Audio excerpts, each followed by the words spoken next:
What's going on, everybody? Welcome back to the Lean and Lionhearted podcast. I'm your host, AJ Quimson, IFBB Pro, and I'm here with my Viet friends, Tony, Young, and what's your name, Jason? My number one enemy in men's physique, Jason. What's up, guys? How are you doing? What up? Good, man. Good. How are you doing, man? Wait, but I want to correct you first. I heard you don't have your pro card anymore because you didn't pay your fees. So you can't do that intro. That's false advertisement, bro. Whoa. I still have till the end of the year to get my pro card. Oh, my bad. I'll take that back. Let's explain the rule. What's the rule specifically as far as, like the whole pro card thing? Yeah, tell us, Jason, you narc. Well, I think you have to pay for, if you don't compete, since when? I don't know. I don't remember because I'm still competing. So, why don't you tell me? I was going to call you out on a rule. He doesn't even know. I don't know. It doesn't apply to me. I pay my dues, bro. Jason's just trying to look out. Jason's just trying to look out to just like get people pro card revoked. Yeah.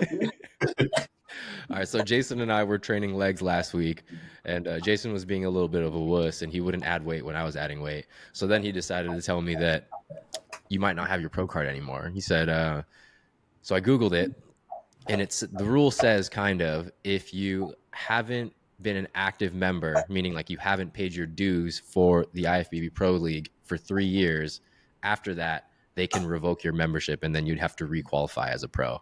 And I'm coming up on 3 years, I think. Right at the mark. Oh, wow. Yeah. I didn't know that rule. Yeah, I didn't know that rule either. Jason's just waiting to pull it out on all of us retired people. I should have waited till after December, bro. It's like January. I'll tell you about it. It would have been fun. Yeah. Jason would have been like, "Happy New Year's, you're not a pro, bitch." Happy New Year. Give me your pro card. But do you guys think that's like a good rule to kind of, weave out people that are not competing? I mean, it would be different if the rule was if you haven't competed for 3 years, because then it would really just mean, you haven't been training, you're probably not going to look good, and then you're going to look embarrassing on stage because you haven't been on your shit. But if it's strictly about paying your dues, then I don't know. Well, because a lot of people, what they do is just they get their pro card and they don't ever compete again. Yeah, that's what I'm saying. So like, if you get that pro card and then you're just like inactive for 3 years because of life or whatever, and then you try and come back, that would be, if you haven't been training, that would look shitty. They'd be like, we've all seen guys on the pro stage that you're like, what is that guy doing up there? So they're probably trying to stop that. But if I keep paying my dues, I still get to be a pro, and I get to keep my pro membership. I don't know So it's just renewing the card. You don't have to technically compete, right? Mm-hmm. Oh, okay. Yeah, I think so. I mean, based on the vague rule on the website. Yeah, they won't even let you go backstage if you don't have like an active pro card or NPC card. NPC card, yeah. You didn't pull up your Instagram, bro? Like, well, I had a client competing, and I was trying to go backstage, and they were like, "Do you have your active card?" I said, "No." They're like, "Oh, you can't go backstage then." I was like, "What does that have to do with anything?" But whatever. Well, at local shows, they require you to have an NPC card, and then you can buy the coaching pass, which makes no sense because if you're a pro already, why would you get another NPC card? Yeah, that's what I'm saying. You guys think it could due to liability? Because when you sign up for the NPC card, don't you have to sign up some kind of liability so you can't sue them if something happens backstage? I'm thinking because otherwise it wouldn't make sense, right? I'm just thinking out loud right now. But if you have an active pro card, that liability I think should cover. Right? I don't know if the liability is the same as an NPC card. I don't know, man. Honestly, I'm not an attorney or something. Just something. Well, I would assume the same because, like, I think in the contract when you sign for the show, it has the whole liability form. As an athlete, but not as a coach, as someone that's in the backstage coaching. That could. Yeah, but what's gonna happen to you backstage? Is someone gonna throw their rice cake at you? Yeah, you slip on my almond butter, bro. I don't know. Shoot. Yeah, what happened with Michael the Bull, whatever? He got his ass beat backstage by security. Oh, that's right, he did. Yeah. That was crazy. That's crazy. I wonder what's going on with that one. But that's do you guys know any like insight on that? From what I understand, is he was kind of like trashing the show, the promoter, on his story, mm-hmm. and he was making a comparison like if why are they charging per division for you to go in? So every time that let's just say there's like, you want to watch men's physique, you have to pay for only men's physique. And if you want to watch another division, you got to pay for another division, which is like double the ticket. Oh, what the? So he called them out on it because they were having, I guess, a production where it looks like at a high school auditorium. And then they're charging over the price of what, they're giving, back to the people. And then he was just making comparison with like Arnold Classic. He's like, you're paying like $40 for live stream and you get this whole production, top notch. And long story short, he was just, talking shit. And he went backstage. He went backstage to, I guess, help his wife or his girlfriend. And then I think the security was, they wanted to handle the business because from what I heard, the show was already over. It wasn't like he was walking into like a women's like area, and then kind of like be a creep, whatever. But it was very, open where all the competitors are backstage already. It wasn't, something, he crossed the line where he's like, you're not supposed to be at a certain area. Oh. And then they just jumped him. That's crazy. That's crazy, yeah. I saw the pictures. He got fucked up. Yeah, that's some wild shit. Yeah. But anyways, since I didn't get to introduce you guys, since Jason wanted to tell me I didn't have a pro card, you guys are, well, Tony's the first classic physique Vietnamese Olympian, right? Yes, sir. And then Jason, you're just some other guy. There's another Vietnamese guys on stage. Yeah. What are you, like, fifth or something? I don't know, man. Who was the first Vietnamese guy that qualified for Olympia? I think it's like in men's physique though. I don't know. Stephen Cow? I thought Stephen Cow was Chinese. No, he's Vietnamese. And Chinese? French or something. His mom is mixed. I think he told me once. I forget. Maybe I don't remember. Oh, you guys talk? Yeah, we're homies, bro. Stupid. Man. Talk shit about you. All right. So how long have you guys been competing? I know Tony's been competing the longest. Jason's kind of the youngest, but he's actually like physically the oldest. I've been competing since 2013. And then I got my pro card in 2015 at USA. And then next year, that's when I met AJ. Wow, you got your pro card USA too? Oh, I didn't know you were no USA pro. No wonder we got along. Yeah, bro, I got my pro card USA. Oh, Did you not get the magazine? No, Jason hadn't competed yet. He didn't get the magazines. No, he didn't have his NPC card. Wait, so you did bodybuilding first though, right? Yeah, I did bodybuilding first, and then men's physique came out, and then I just transitioned over, and then I got with Ariel. How many shows did you do as in bodybuilding before you did physique? Just one. Oh, okay. But it was like there was like only one person in the class. Was it you? No, it was like me and this other kid. Yeah, so it wasn't like very competitive. So I was just like, you know what, just for me, when I compete, I want to be competitive and actually, be challenged. Yeah, Jason, when you started competing in like 2018, right? 2017, and then 2017. Pretty sure I turned pro in 2018. So it was like after our whole me and AJ's. Yeah, Tony's Jason's like he's baby. Yeah. Pro years. I look like a baby too. A fat baby.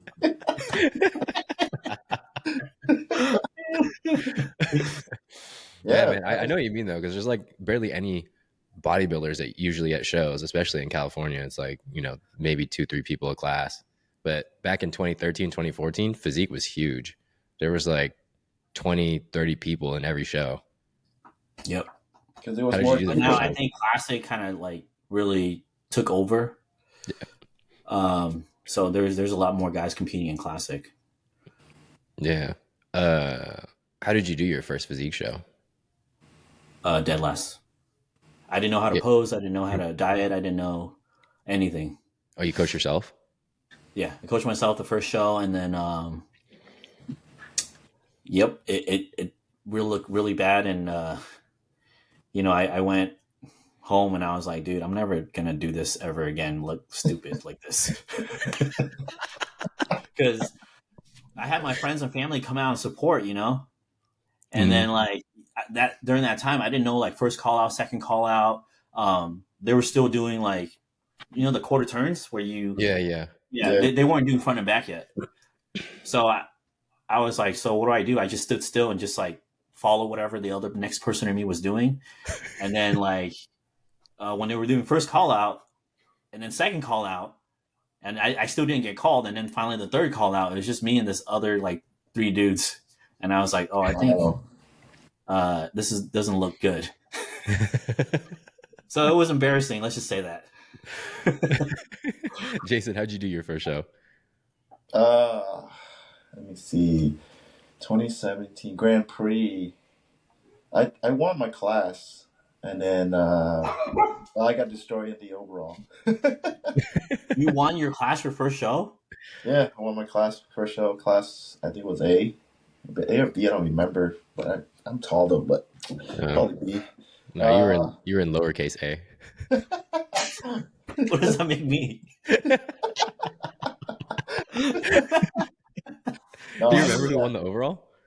No, yeah, I didn't win the overall. I don't remember who won it, but yeah, I got my class. That's why I got hooked. I was like, man, I wanted to do one show just for fun, man, because I lifted all my life up to that point, and then I think it was like 14 years or something like that. I don't remember, but it was a long time. And then I never thought I would be able to, step on stage, take off my shirt in front of people because I'm a shy guy, and I don't want to take my shirt off, let alone go on freaking a stage in front of all these people. But yeah, I did that one show, and then I was like, no, maybe I can do this. and then I got hooked on from there on, man. That was pretty crazy. Did you have a coach though? Yeah, my first show was with Ryan, and then I've been with him since then. Yeah. Dang. Yeah. How did you even hear about physique and bodybuilding? It's funny, dude. So it was this random guy. I played volleyball, so it was an open gym. I played volleyball. I was like, you look good. Do you ever thought about competing? I was like, nah, man, no way. I'm not taking my shirt off. And those guys are way too big. And then shit happens, and then one of my other friends was like, yo, you look like this guy. I was like, what guy? And he sent me Zero Gravity, and then it was it Gerald, Jake's friend? Oh, you guys know him too, right? Who? Jake's friend? Jared? Yeah, Jared. There you go. Gerald. Yeah. It's been a long time, dude. He's not around. I never met him. Shout out Jared Goodrich. Yeah, Jared Goodrich. And then I was like, hell no, I don't look like that guy. It was crazy. Just because I'm Asian. I look like... No, but he does have the craziest delt. Yeah, he did. Immense physique, dude. I looked into it more, and then I saw Team Zero Gravity, and then I was like, you know what? Maybe I should do a show. I mean, I like lifting. I like going to the gym. But then I didn't think about Zero Gravity yet because I was intimidated as fuck. Because, there was Jeremy Potter and everybody there. I was like, dude, these guys are way too big. There's no way. Did you follow everybody beforehand? Yeah, some of them I followed. Yeah, I followed them beforehand. And then I actually found this local guy, and he trained at Fit Nation. I forgot his name. So I was like, let's do a first show. And then he started out as a trainer. So he was just training me. I was like, okay, cool. I learned new forms, all that stuff. But we didn't really click. I was like, you're not really giving me a diet you can follow and all that stuff. You know what I mean? And then I was like, I got to learn posing because I didn't know how to pose or anything like that. That's totally different. I didn't know that and all that stuff. I was like, I don't know to do anything. And then I was like, there was a local team, I think Team Intensity. So I actually booked a posing lesson with him and his wife, Kim. And then Kim was showing me how to pose a little bit. They just looked at me. I did one session. And I was like, you know what? If I'm going to compete and do this thing, I want to go for somebody with a track record, somebody that's been successful in what they do. I want to go with the best, and someone I can go. And then I found Zero Gravity. I went back to him. I messaged him finally. And he's like, yeah, come to the team workout one day. And I was like, hey, okay. I looked them up. They were 50 minutes away. It wasn't too far. So somewhere, a gym I can drive locally, It's not like somewhere that's out of state or something. So I was like, I'll show up. And yeah, that's how I joined the team, man. I went there the next day, and I didn't know they were training chest on that Monday, so I trained chest on that Sunday. And then I was like, oh shit, you guys are doing chest today. And then next to me on the right, freaking Jeremy Potman walked out with a tank top. And then I was like, I should turn this car around. Biggest chest. Yeah. I was like, I think I should turn this car around. I'll come next week. But dude, I saw him at National first time like in 2014. Yeah. I was like, what the fuck? I know, dude. Imagine the first time thinking of joining the team, never competed. And then next to you see this freaking big ass chest, walking out and shit. I was like, you know what? Yeah, maybe I shouldn't do this thing. Let's turn around. Luckily, I was like, fuck it. I'm just going to go in. And then, just from there, man, it took off. Damn. Yeah. What about you, AJ? My first show? What got you into like competing and like, how'd you do your first show? Oh, I was fucking fat, dude. I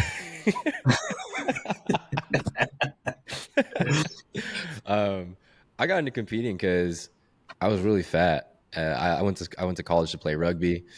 I was just eating, Chinese food and pizza and Ben and Jerry's all the time. So I ended up at some point, I ended up getting like 50 pounds because I just finished a cruise. And I don't know have you guys ever been on a cruise? No. It's like being.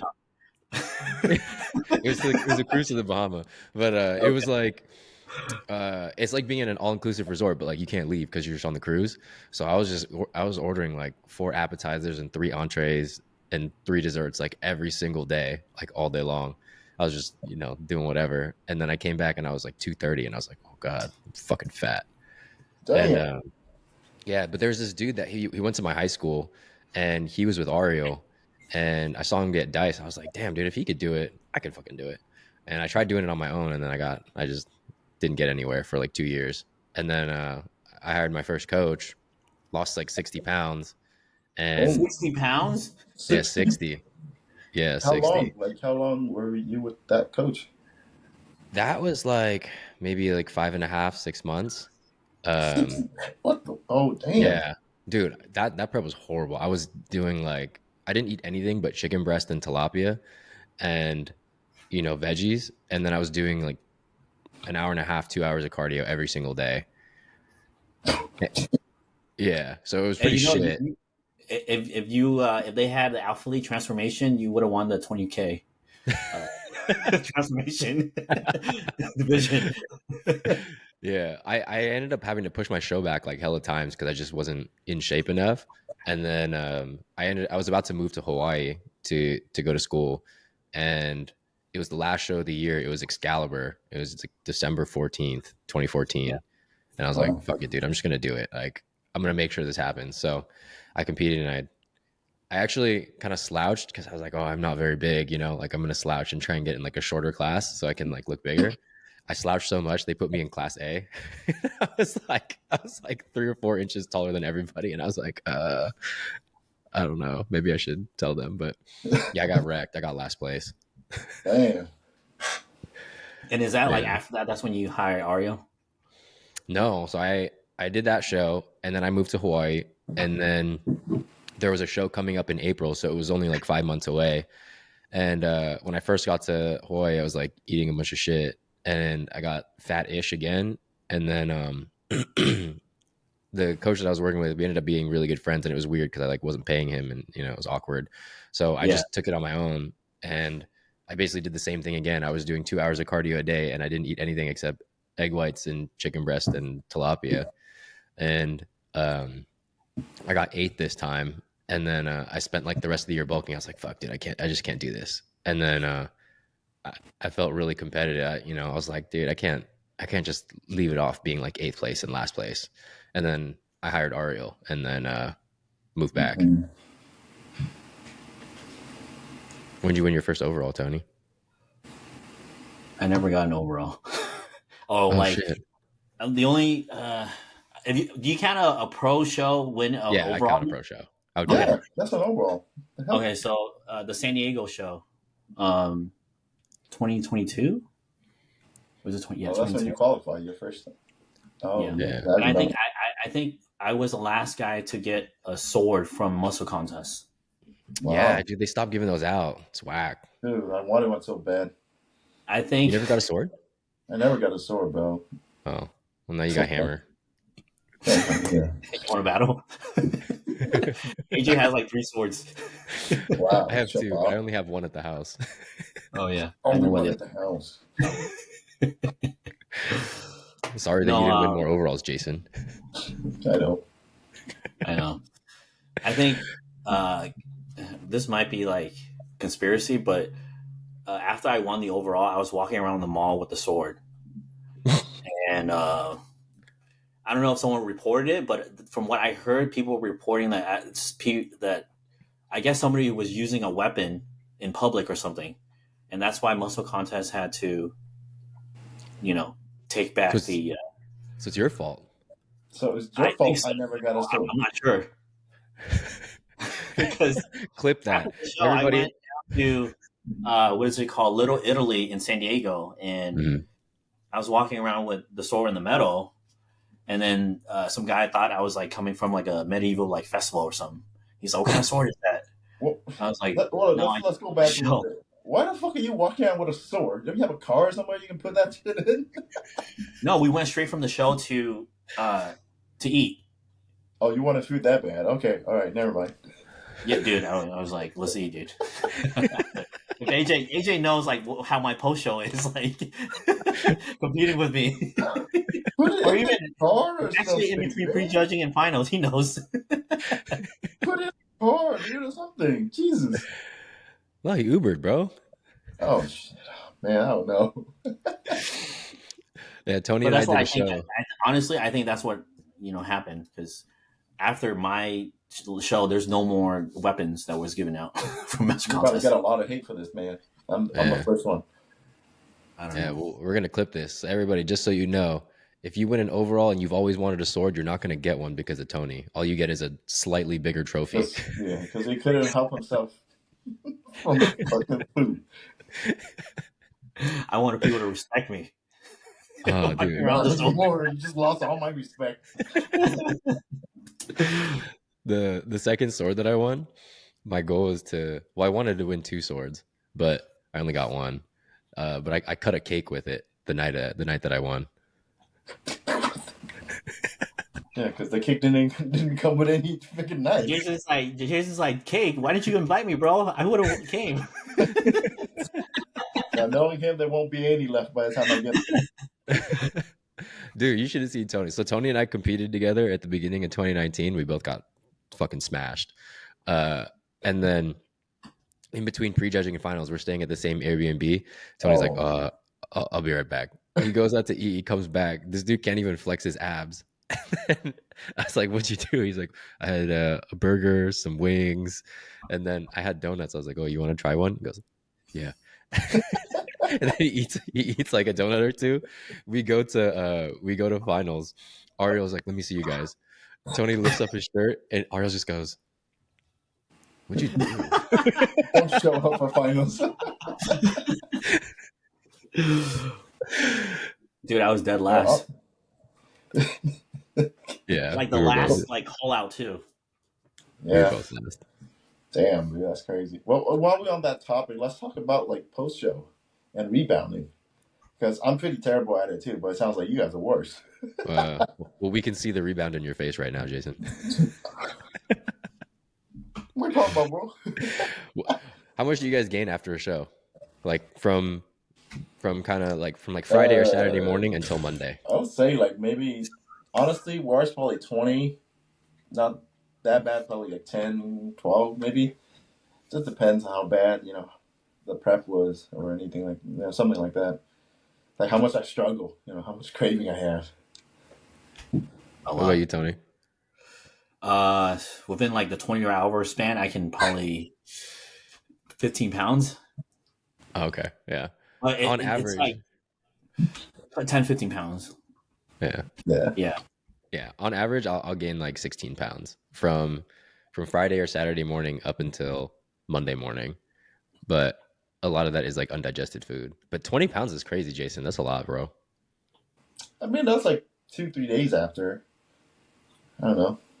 I think it's just mostly water, you know? It's a whole lot of water. Yeah, that's a lot of water you're drinking, dude. I was like, God damn, what happened? What do you guys usually eat post show? For me personally, I like fried food. It's just a texture thing for me. You should like something crunchy. Yeah, crunchy. Pizza, or just some Italian food. It's just something about like that cheese and like the pasta stuff. Yeah, that's like I'm not like a sweet. For me, like I'm not like a sweet like person, so I really don't have like cravings for like cookies or donuts, or even ice cream because I mean I'm lactose, so I can't really eat too much of that. Fuck it. But yeah, fried chicken is my go-to. Fried chicken? Yeah. So you get like chicken parm and pasta and pizza? Yeah. And then, Jason, what do you get? I'm like the opposite of Tony, to be honest. I try to avoid cheese, dairy. Sometimes I can't help it, but usually I try to avoid those. Sushi, Korean barbecue, like nothing sweet too. By then, because you know you got a Pop-Tart and all that candy and all that stuff, you'd be like all over sweet by the time you're done with the show. So I usually just sushi is probably my first choice, to be honest. And other than that, don't you eat sushi on prep? Oh, when I was bulking that one time, trying to put on size. But other than that, no, I don't get them anymore. Even on your high carb day, that's like a zero gravity special. Everybody just goes and gets like a million pieces of nigiri. No, I had that now. I think like 1 year. It was awesome. Every high day, I get sushi afterwards, so that was amazing. But now, I'm kind of too big, so I can't do that anymore. Fortunately. What about you, man? You eat everything after the show? Everything in sight, or what? I'm a huge sweets guy after prep, bro. Like I always have the fancy special donuts with like fruity pebbles and shit like that on top. I'll eat like 6 and then I'll go to dinner and then I'll come back and eat. I'll try and eat as much as I can before I think I'm gonna throw up, and then I'll just go to sleep. But it's hard to sleep because like after a show when you eat sugar, your heart is like fucking racing at night. It feels like your adrenaline's going, and I'll start like sweating and shit, and then so I can't like sleep in bed with Mary. I'll just be sweating everywhere. Yeah, you're like uncomfortable. Your stomach's all huge, and you're like laying there and just like sweating. Yeah, well, especially in 2019 when I was doing all those back-to-back shows, it was like, because usually I'll eat for Sunday and then I'll just get back on plan Monday. But because I did 3 shows in 3 weeks, I was only allowed to eat Saturday night, so I would stay up as late as I could so I could just eat everything I wanted. Maximize this freaking day. Yeah, bro. After the show that me and Tony did, Tony was already asleep, but it was like 2 a.m. and I was like, fuck, dude, I really want this cookie, but I can't eat it right now. I'm just stay awake. And if I don't go to sleep, it's still the same night. I would take as many bites as I could, and I was like, fuck this, dude, I gotta go to sleep. I'm so tired. So to you, the day does not end at midnight. The day ends when you close your eyes and go to sleep. Yeah, basically, yeah.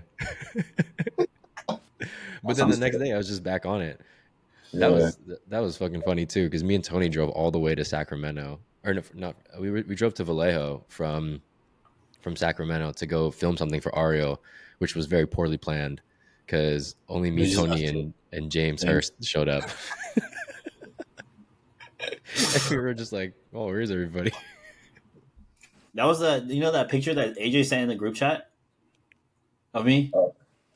Yeah, that was at the shoot. Yeah. Oh wow! How many years ago was that? 5 years ago. 2019. Yeah, 5 years ago. Damn. Well, how long have you guys been with Ariel? Ever since you started, right? I mean, 2015. 2015. Yeah, almost 10 years. Damn. That's crazy. You guys only like pretty much. Well, I would say that pretty much as a one team guy, right? You guys didn't switch around and all that stuff. Nah, I think that's except for your first 2 coaches. I mean, those are not. I wouldn't count those. Yeah, I just think like you got to give the coach.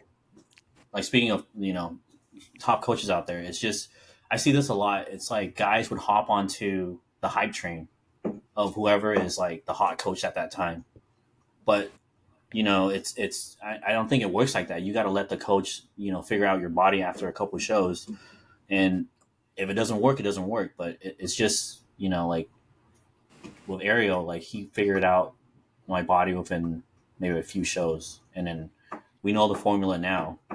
So, like, why would you go somewhere else if the formula is not broken? You know what I mean?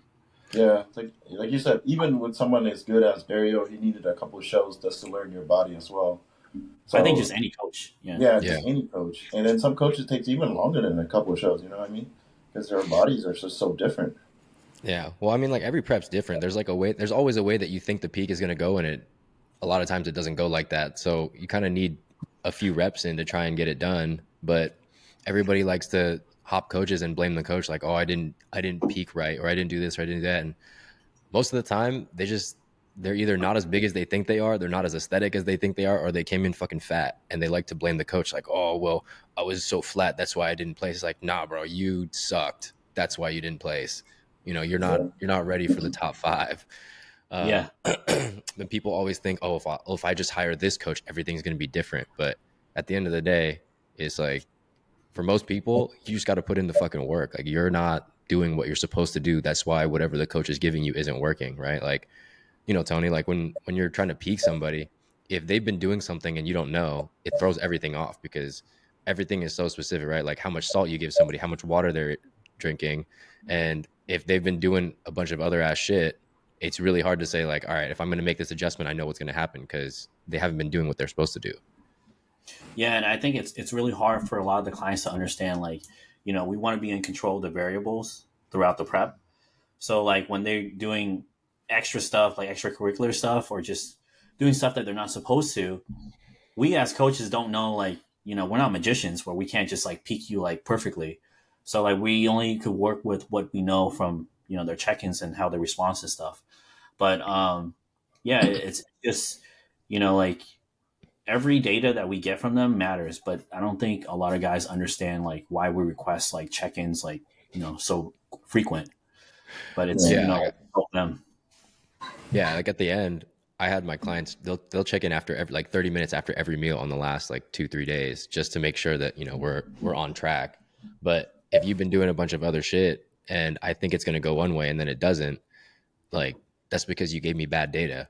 I mean, I know pros that do that stuff too, which is like embarrassing, like Ariel will tell me. I mean, look, I'm not gonna snitch on them right now, but it's like, it's like, hey, I don't cheat though. Yeah, not like you, Jason. No, like you guys said, even if to me, it's like, even if they give you all the right data, like you said too, it's like peaking somebody is so hard. Every prep is different. Even if they give you the 100% data, everything is correct, the body is still unpredictable. Because I might come into this show more fresh, my body's more fresh, you know what I mean? Or the other show, my body's more tired. I mean, I'm sending you everything correctly, but the response might be different, right? Every time. So even if you get everything correct, it's still hard. Imagine if you're getting stuff that are not correct. They just make it way harder on themselves and for you as well. But yes, you guys are not magicians, right? So it's just really hard, and people, like you said, don't understand that. Yeah. And unfortunately, I do have. I mean, I ran into a lot of people where, I mean, I talk to them. Once you talk to somebody for like a couple conversations, you kind of get an idea when they start blaming everybody but themselves. And I'm like, that's cool, bro. I mean, yeah, that's cool, but to me, it's like you gotta have. It's funny because like when the clients, they do well, they get the applause, but then when the clients do bad, we get the fingers pointed to us first automatically. Yeah. It's just that's just part of coaching. But some of the things like they don't take into account is like their sleep, their environment, just like things that like could play a huge effect in their whole body. But I think if they can control that and then just be more transparent with you on a lot of the stuff, I think makes it easier for us as coaches to actually work with them. But most of the time, like when I have clients setting check-ins, it's just not 100%, and they always want you to have like some sort of like adjustment, but how can you adjust something if they haven't followed it like 100%? You know what I mean? Yeah, So that's something I tell people all the time, man. Like, you can't get an adjustment because if you didn't follow the plan, you don't know whether it works or not, right? Like, yeah, you can only know if the plan is working for your body if you follow it, and then we see, all right, your weight went up, it went down, you look tighter, you look more watery. Like, we have to adjust this or that. But if you haven't been following it, we can't really say this is working or this is not working, and then it throws everything off, right? And then if you've been doing extracurricular stuff, then we really don't know what's going on. Like, what I was going to say about one of the pros that Ariel coaches, he was like, um, this guy went no carbs without telling Ariel. Without Ariel didn't give him no carbs. He went no carbs on his own, just so that Ariel would say, "Go get a burger and fries," so his weight would drop a little extra, right? And so it looks like things are going really well, and then all of a sudden, one day, Ariel says, "Go no carbs," and nothing happens because he's been doing that already, right? So like the whole prep is kind of messed up. Like your timeline for things and the adjustments that you can make in the future are fucked up because you tried to rush it, or you were trying to play the system so that you could get a cheat meal and make separate adjustments, right? Like, we'll make the adjustments based on how you're responding, but if you take our adjustments away from us, you kind of ruin the end goal of, we need to make sure that you're eating this amount and you're responding this way, and we can add this much food back in and play with the water and the sodium at this time at the end. But if you fuck it all up, then you make it way harder for us to make any kind of accurate decision about like what you need. Yeah. For me, I look at it like you're just building a house together, and you build their plan like a house, right? I mean, everything is single, you stack it up, single, like pieces of wood together or brick or whatever. And if they missing one, you're like, oh, I'm gonna adjust it, keep adding on. There's a hole right here. That whole shit's gonna break. You know what I mean? That's how I look at it. Especially if you want to give them the right data, because you say, if I'm adjusting something, but you're already doing it, it's like, what the hell? There's no response here. I got nothing left.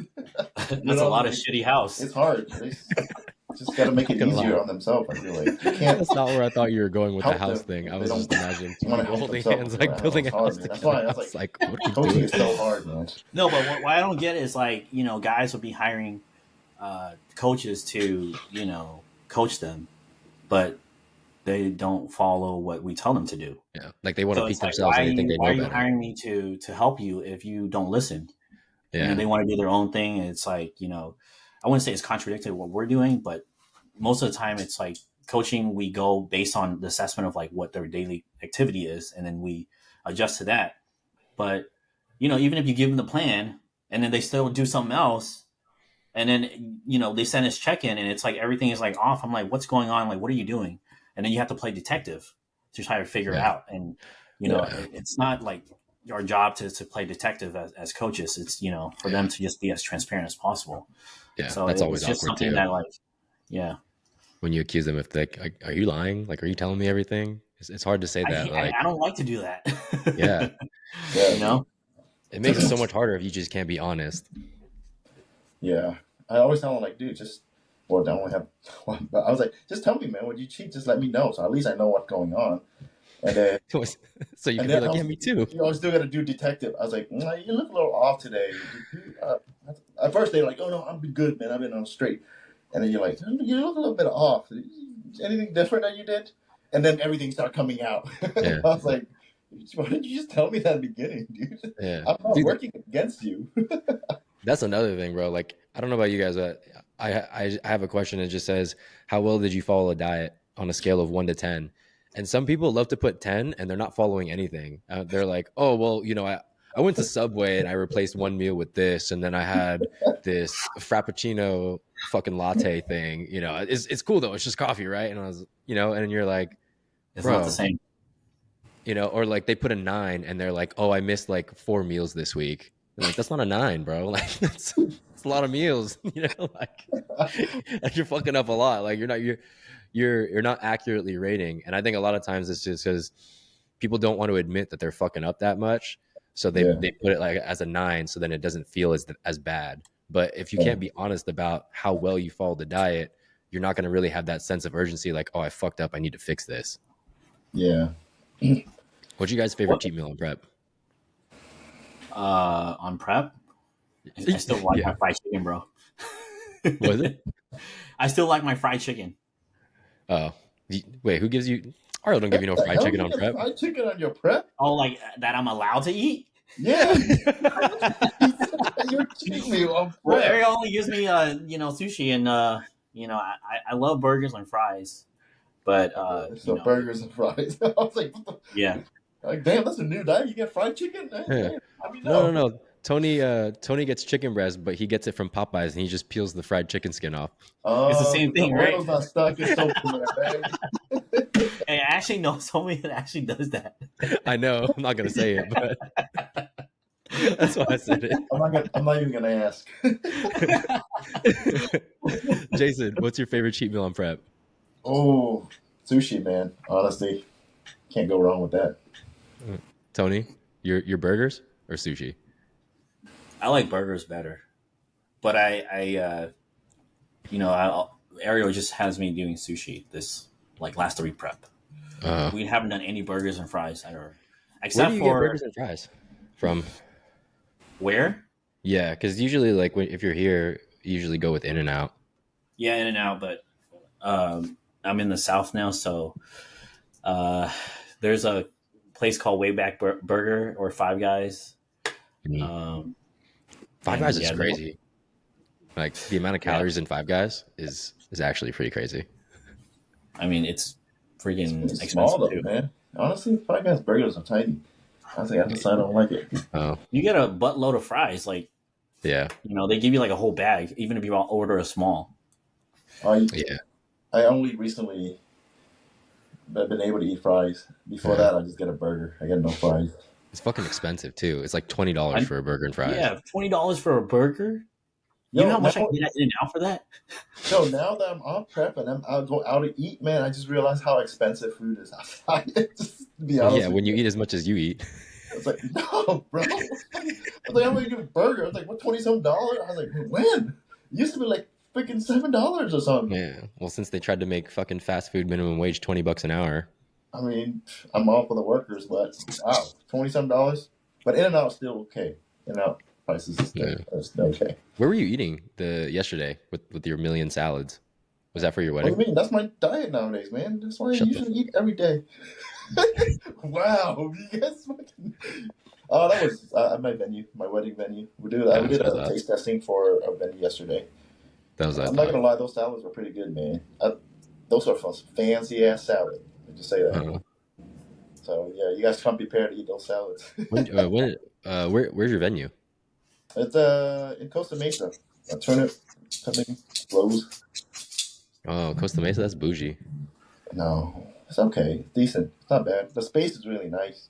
Is it a Chinese restaurant? No, it's American. Oh. Yeah. American, yeah. That's why we have salad, man. Chinese restaurant would be no. We'd be eating salad. Oh yeah, you get the cold plate. Yeah. So hey, Tony might not be able to go, man. I just told him today. Oh yeah, because we might be going to Japan for dark. Yeah. Well, we'll see. Yeah, man, I'm so sad about that. Damn, Dark's not gonna move the shoot for you. Yeah, I don't know why. What's your guys' biggest challenge during prep? When I was prepping, it was fucking trying to work too hard. To be honest, when I was prepping, I would train 7 days a week and I would do cardio 7 days a week. I would never take a rest day for 5 months, and that was dumb.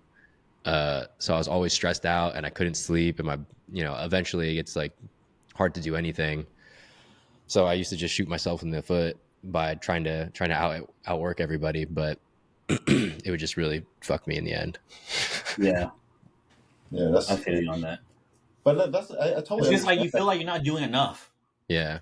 Well, it's when you feel like you're not the most genetically gifted because there's all these other guys out there that are blessed, and you watch them, they cheat on their diet, they eat fucking peanut M&Ms and McDonald's, and they eat random burgers and fries and stuff. And you see it. I saw dudes that were 4 weeks out of the Arnold in 2019.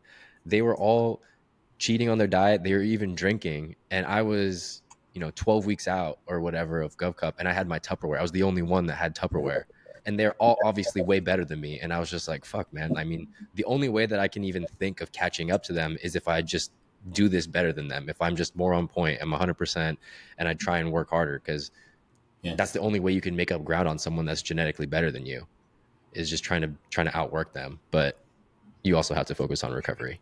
So that's a huge missing piece. I feel like that's just as competitors. That's what we think, man. Like you said, we just, especially guys like us, you know. Well, I always think I'm not genetic gifted too, so I was like, I gotta do at least 6 days a week, trying to catch them where they're resting or something like that, you know. As competitors, like, you know, I gotta outwork that guy. He might be resting right now. I'm not gonna be resting. I'm gonna go to the gym and kind of stuff like that. But you know, that's why we have coaches and stuff, like to tell us, like, calm the fuck down, like take an extra rest day, get some more sleep, you know, because we get in our own heads a lot. I feel like, and a lot of these younger guys that are coming up, I feel like they're so hungry, so they might have the same mindset, like, I gotta outwork. You know, I'm gonna work 7 days a week. I'm gonna do twice a day, you know, and stuff like that. But it's like you grow and you're at home. You're not growing in the gym. You're tearing shit down in the gym. Like, that's the most basic things that we tend to forget, because just how bad we want something, you know, how bad we want to win, how bad we want to get better. But you'll be surprised, like a lot of pros, like they cheat in their diet all the time. Yeah, that's one of the craziest things. Just knowing everybody, you like, when you see, like, before you turn pro and you saw the pros, you were like, wow, dude, they must just be on it 100% all the time. They're about that life. They're dedicated. And then you meet half of them and they're just fucking off all the time. I'm starting to witness a little more of that. Yes. Like you said, when I, you know, as a fan, you're like, man, this guy is doing great, man. He's probably on point. He's so dedicated and all this stuff. And you're like, what is that? You know? Yeah, they'll be eating out, and I'm just like in shock, because, you know, be like a few weeks out from the show, and you know, I'm over here just bringing my Tupperware like you know, everywhere when I travel during prep. Yeah. But, you know, they just eat out. And but the thing is, they look good still, and they still winning shows. That's the worst part, bro. They're fucking better than you anyways. Well, let me ask you this. Imagine if they had the same work ethic as like guys that are like strict. Yeah. Like, how far can they push their physique? You know what I mean? That's why I feel Heath is so crazy. How much further they can be, you know, how much greater, like those guys, genetically gifted guys can be. No, I think about that all the time as well. Yeah. But I was like, sometimes I just question, like, dude, how is it possible, man? If I'm 4 weeks out, I eat something bad, man, I'm gonna blow up. With my check-in with Ryan, he'd be like, don't do the show anymore, bro. Yeah. Honestly, that's why I feel Heath is so fucking great. He was like the most gifted, and he still worked fucking hard, and that's why he was the best. Yeah. Honestly, though, it's like when you're 4 weeks out and you see all these other dudes and you know that they're cheating and they're still beating you, it's like, what am I even doing this for? Like, why are you just so much more gifted than I am? Like, maybe this just isn't for me. Yeah, you kind of reevaluate your genetics. Yeah, well, honestly, I mean, I think, you know, if I'm being honest, I think almost anybody can turn pro, but after that, like, you got to learn when to hang it out. Another level. You know? Yeah. Because once you turn pro, like, I always tell the NPC guys, like, have fun being in the NPC, have fun being an amateur, because you know that anytime you walk on stage, you're fighting for the top 5. Like, if you're coming shredded, like, you're in contention. But once you turn pro, you know, it's the best in the world, and you might never be in the top 5 again, and that might suck ass. So, like, you kind of have to, you know, people are always in a rush to get their pro card, but, you know, they never enjoy actually being good, and then all of a sudden they're never good again. Have that feeling, you know, before you might never have it again. No, yeah, winning the national show probably be the last win they ever get. So you know, after that, when you get into the pro league, it's like the elite of the elite. Yeah, and you gotta stand out. Dude, I had that thoughts, man. Like, after my first year, after doing like back-to-back shows, I was like getting second call. I was like, dude, I don't think I'll ever get in the top 5. I don't think I'm ever gonna get top 5 ever again. You know, I remember driving back from San Diego Tournament of Champs or something like that. And that's like after 2 weeks of going 0 carbs, like dying on the treadmill, wanting to pull out, but I couldn't because I signed my contract already. That was my first year as a pro. And I was like, dude, I think I should just get used to this. I don't think I'm ever going to be in the top 5. I'll get your name out and know how it feels like to be, you know, winning your class, you know, anything like that again. So that thought definitely came into my head before, man. I definitely enjoy it, man. That's a good advice. Because right now, it's not a lot of stress on you. You know, you go to an NPC show, you're just having fun. You just diet, and you just like, that's the whole process. It's just so fun, man. But when you're a pro, everything is a little more on the line. Yeah. That's also I had a client compete like last month. I was like, people are usually cooler backstage as an amateur. Once you turn pro, a lot of people are kind of dickheads, because there's like a little bit of money on the line and people are competitive, right? Like, how old were you guys when you turned pro? It was 2015. I was like 25. I think I was like 28, 27, 28. Goddamn. Yeah. Damn, I'm old. Yeah, I was 25, and then I did my pro debut like 2 weeks later. Everybody was like over 32, and it was so weird backstage. It was like I didn't feel like anybody wanted to talk other than the people that I already knew. They would be like, "Oh, what's up?" But people were so in their heads. I was like, "Bro, have fun. Who cares?" It's not. Yeah. No, I still do that now. I don't know. Maybe I've been lucky, man. But I've definitely ran into a couple, people that kind of don't want to talk. I think the men's physique now, it's like more camaraderie. They're cool now. But like when me and AJ's time, your era, there was a lot of tension like backstage. Yeah, like, everyone, they wanted to fight. You had guys where it's just like trying to steal the other guys' like chests. And it was, man, it was like, hey, can I borrow that? Or I'll let you use it. But it was just like, no, it's mine, type of deal. Yeah. No, I've still seen that here and there too. But for the most part, the guys are pretty chill. At least, maybe I got lucky or something.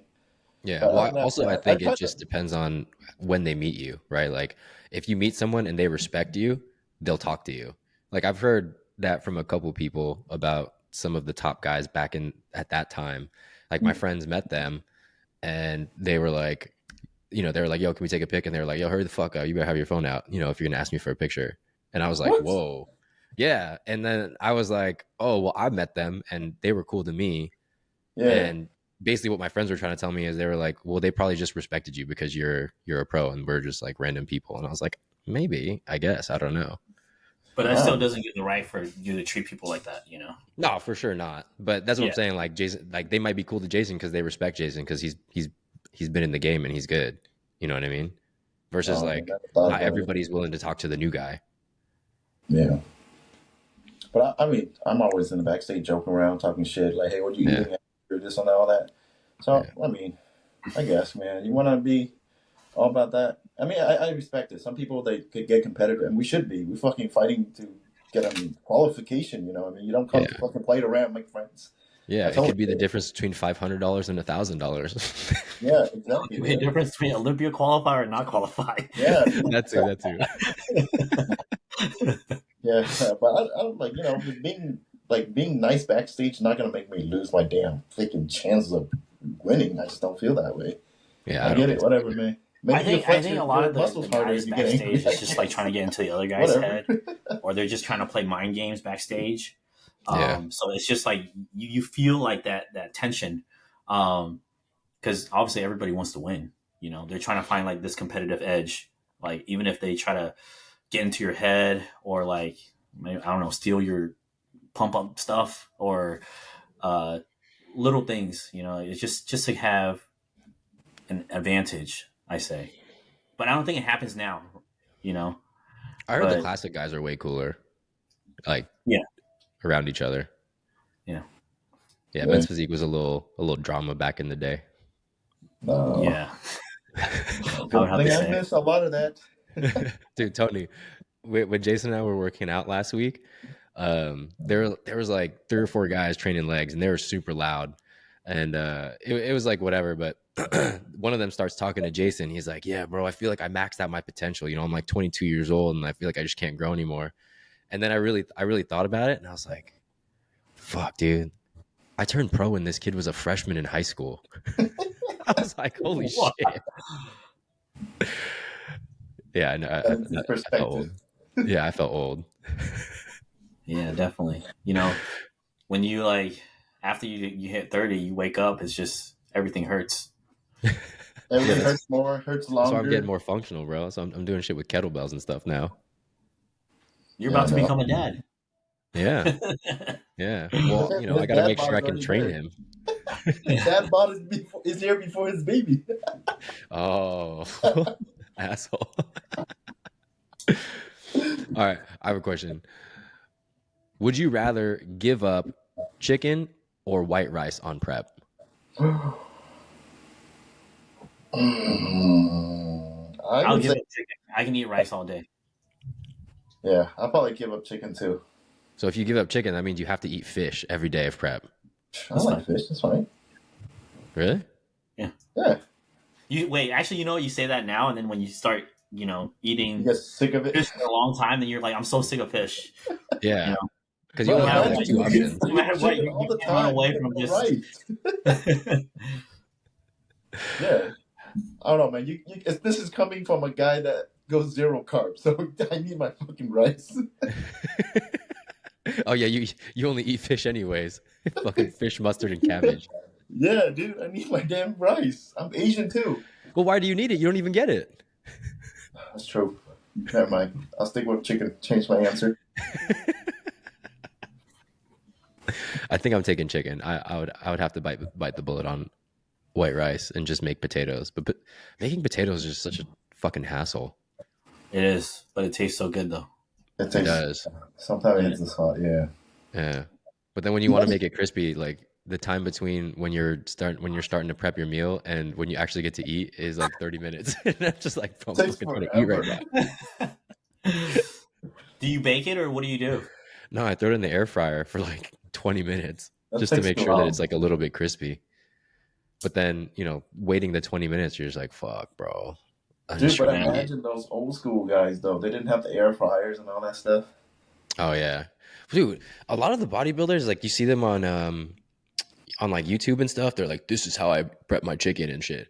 Bro, they cook it in the most just fucking gross way. And you're like, it doesn't have to. Yeah, it's just hand frying the chicken breasts. Dude. No, or they just like they put it in the oven, but they like there's no nothing on it. They just bake a steak. Or they do the chicken in the pan and they essentially just boil it with no seasoning. And it's like, that looks fucking gross. I see your videos. And I'm like, damn, AJ, that's too fancy for me.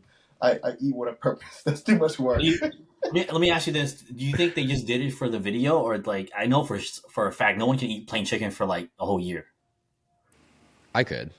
I think I can. Just different sauces. Can you eat plain chicken for a whole year? Just different sauces. Yeah. No, well, what AJ was saying, like how they prep their chicken is just plain, right? And then they just, I might understand, like they're eating from that plain batch, or they're putting sauce into it afterwards. I mean, they probably put sauce on it. Yeah, they gotta put sauce. But still, it's like, when you just cut up the chicken and then when you're cooking it, all the juices come out and it just ends up boiling it and it looks like gray and bland. You're like, doesn't look so good. Yeah, no, I can do that. I mean, I'm basic, man. I eat with a purpose. Just switch up the sauces. That's it. I can do that. What sauces do you use? Right now, I'm still in the mustard phase. But I have this green spicy sauce, man. It's so good. The green dragon one? No, it's not the green dragon one. I just bought it from Amazon. It's this real spicy one. It's a Mexican sauce on tacos and stuff. It's spicy, but it's good. And then other than that, just other Cholula. Garlic, though. Not the original. I don't like the original anymore. The garlic's way more fire. But yeah, just basic, dude. Just switch up sauces. And it used to be so much. I used to do this on prep as I get closer. You go to the market and you just go to the sauce section, and you're like, damn, this is heaven right now. It's like, what can I bring home? Try different sauces and shit. I used to do that shit all the time. Yeah. When Mary and I first started dating, our thing was just walking around the grocery store. We would just walk up and down every aisle. And then she stopped bodybuilding. She stopped wanting to do it. And I was like, but I still want to do it. And she's always like, let's go. I don't want to be here anymore. And I was like, I don't get to do anything else. Just let me do this. Yeah, man. I love those kind of shopping trips, man. I used to stand at the cereal aisle, just stand there, I'm like a kid at a candy store, man. I'm like, there, just leave me alone. It's me time. Wait, Tony, what sauces do you use? So I have like a rotation, of during prep. Okay. I'll go with sriracha, and then once I get like kind of bored of that one, and then I'll go with I make like this my own little what is it called, lime, pepper, and salt dipping sauce. Oh, that's that Viet shit. Yeah, and then that would last me for about 4 to 5 weeks. Oh. And then, towards the end of the prep, then I start using mustard. Hey, so there's like a rotation of like sauce that I use, in the duration of prep. So just to like, you don't kind of like get bored of just eating one sauce the whole time, But yeah, I get you on that. My question for you guys though. So sriracha, I like it too, but it has, for the nutrition fact, it says under 1 gram of sugar. Like, how strict are you guys with your sugar intake on all that stuff, on your sauces and all that stuff when you're on prep? Like when it gets closer to prep, then that's when I'm very like strict.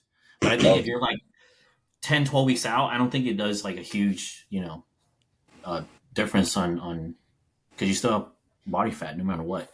Yeah. But it's not going to play a huge role where you're going to gain like 1 or 2 pounds overnight, because you're still in a deficit no matter what. Yeah. Well, I don't like spicy food enough for me to use enough sriracha for it to matter. I just use enough to like taste it. So for me, it doesn't really matter. But I have seen some people that just drench the fuck out of their food with sriracha. Yeah, I've seen those too. I mean, as I get closer, I would want to do that too, but I just don't touch sriracha when I hop on prep.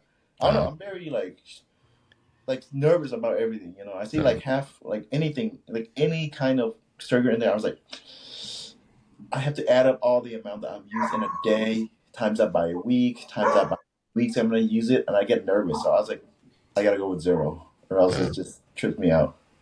Well, the last few weeks of prep, I don't even use any sauce at all.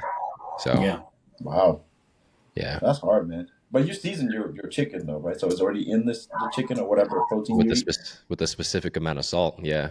Yeah. Okay. I'm like, you just eat it plain. I'm like, that's hard. Yeah. Yeah. Then that's when you get to that point, you're like, it's not as bad as I thought. And then as soon as you have food after the show, you're like, wow, fuck, this is amazing. This is so much better than salt and pepper tilapia with no sauce. Yeah. Yeah. What about artificial sweetener? I know like people do. I hear both sides of the story. I don't know. What about you guys? What do you guys think on it? Do you guys cut it out at all, or only a certain point of a prep, or you guys keep it? It depends on how you look. Like if you already look crazy and peeled, it's like I don't think it's a big deal. Yeah, because at the end, it's hard to want to mess with whatever's working, right? So if you already look sick. If you try messing with too many things, you run the risk of everything looking different, and then it looks weird. But if you look like you're maybe on the verge of being on track and looking good, then I would say like, all right, well, let's just do what we can to try and get that last bit out, and maybe we'll pull that. We'll pull the sauces. Maybe we'll pull a little bit of sodium or all the sodium the day before the show, and then reintroduce it at the right time. Yeah. What about you, Tony? Me personally, I think the artificial sweetener makes me look bloated. So which one do you use though? Which one? So energy drinks is one, and then in my coffee, where's there a bubble here? What the hell?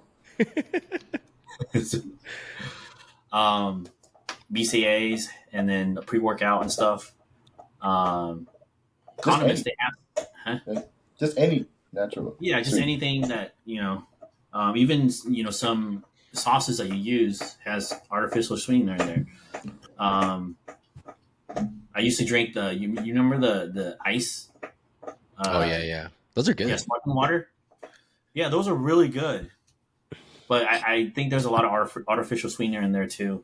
So I usually cut like all that stuff out completely like 4 weeks out. Yeah. And I can see my abs starts to tighten up like a lot more. Yeah.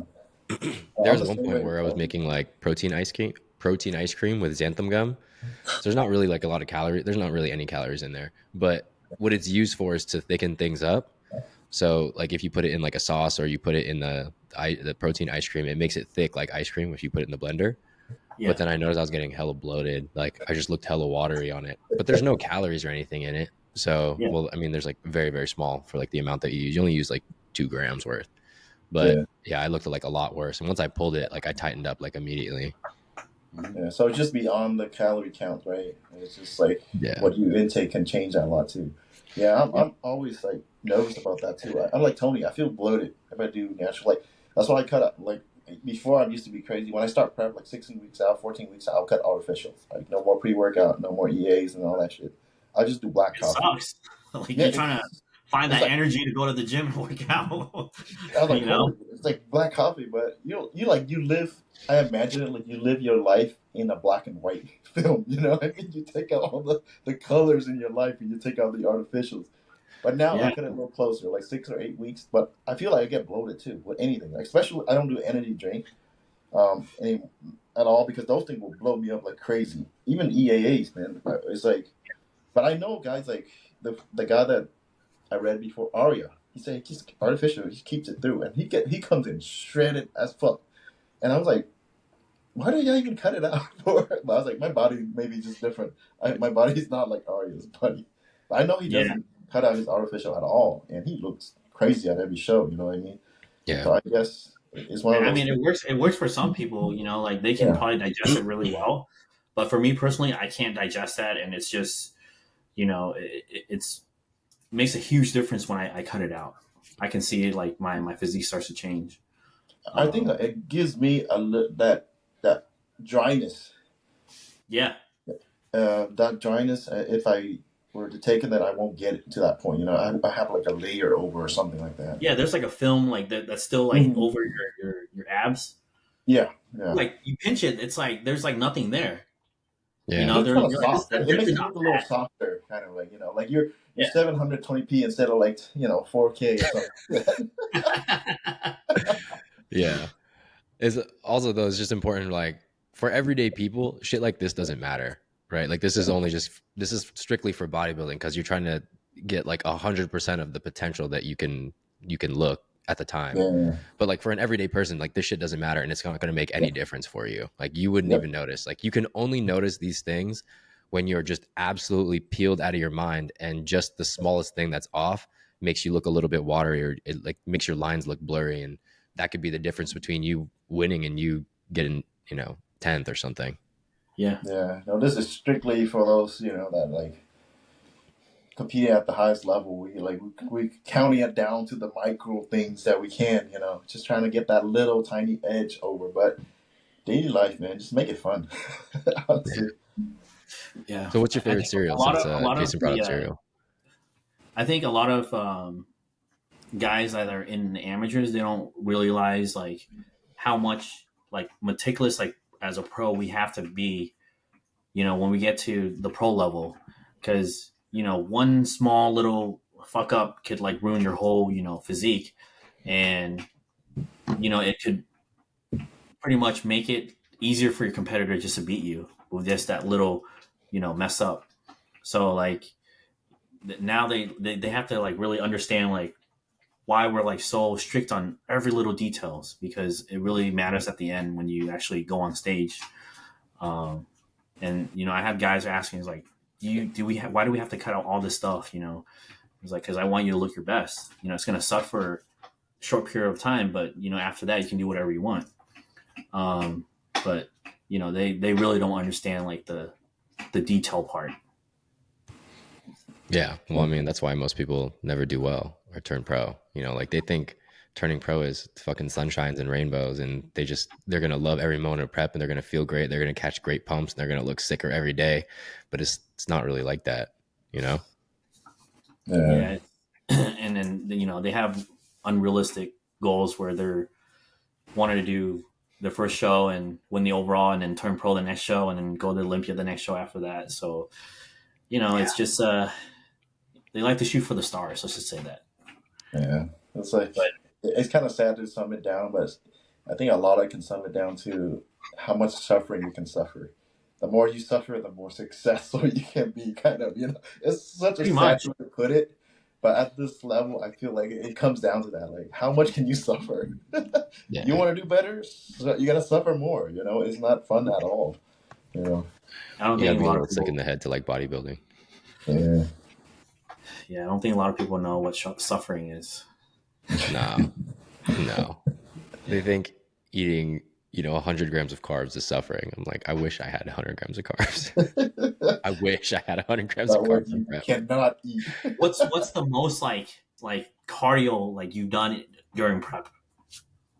2 hours. That first prep. Probably 2 hours.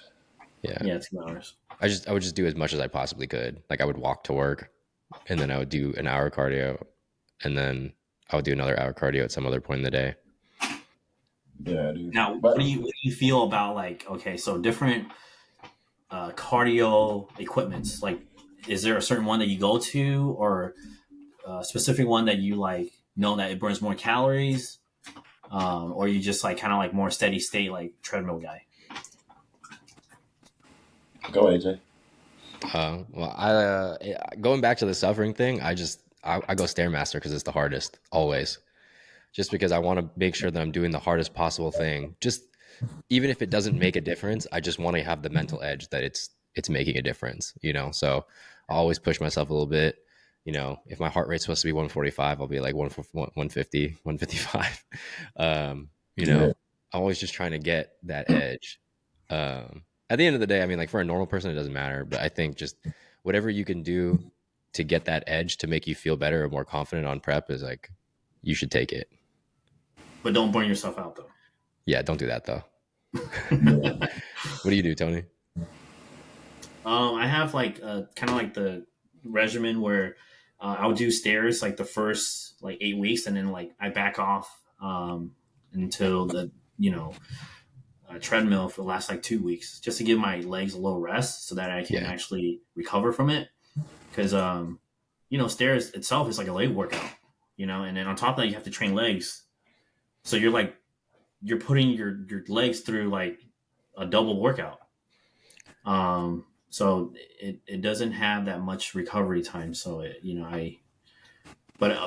stairs always, the machine that I always go to, because I feel like it burns the most calories and it makes you work the most.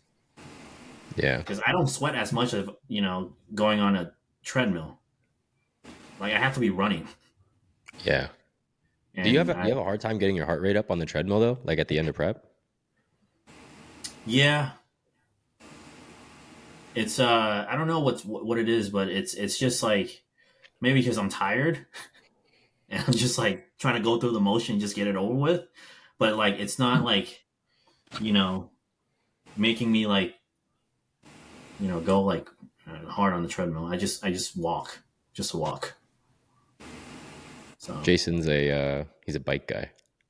For me, I mean, when I first started this whole competing thing, I was a straight up treadmill guy, and then I discovered the bike. I was like, you know what? This thing gets my heart rate up a little more, and then the stairs. I was like, holy crap! This thing gets my heart rate up like that. When you first start out, maybe treadmill you have to do like maybe 10 minutes to get your heart rate up to the point where it started burning fat. Bike probably like 7 minutes, 5 minutes. Stairs like 2 minutes. You're freaking burning. You're dying.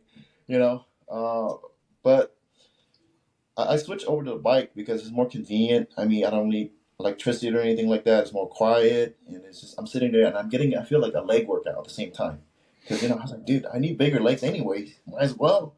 I don't have to drive to this freaking 24 to get on the stairs. They're too expensive to bring home. Too big. I don't have space for it. Doesn't that bike hurt your ass though?